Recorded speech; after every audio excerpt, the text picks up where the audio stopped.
ازيكم يا اخواتي عاملين ايه؟ دلوقتي الساعه 3 بالليل وطلبت معايا اكل. فنجيب ايه؟ نجيب شوربه لسان عصفور سخنه كده في الجو ده، ونجيب واحد تقطيع حجم كبير، وهندوق نقول بسم الله. الاكل طلع طعمه حلو هنقول اسم المطعم، طلع طعمه وحش ولا كاننا شفنا اي حاجه. تمام، نقول بسم الله. اول حاجه ندوق ايه؟ شوربه لسان العصفور. ده عصره ليمون كده. عايز اقول لكم شوربه لسان العصفور الريحه بتاعتها كريحه ممتازه، لسه هندوق بقى الطعم. نقول بسم الله.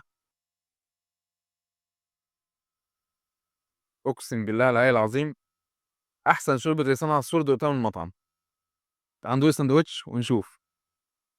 ده كده حجم سندوتش التقطيع. بص بالنسبه لوشي، بسم الله الرحمن الرحيم.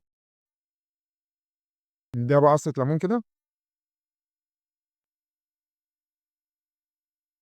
سندوتش التقطيع ده عامل 35 جنيه بالحجم ده كله، وحشو مليان على عينه. فمطعم ممتاز جدا. المطعم ده اسمه سيد، في شارع البحري وطنطا. جربوا منه مش تندموا. وشوربه لسان عصفور عالميه، اقسم بالله عالميه. يلا اشوفكم على الفيديو الجاي على خير. سيبكم انا اكمل اكل.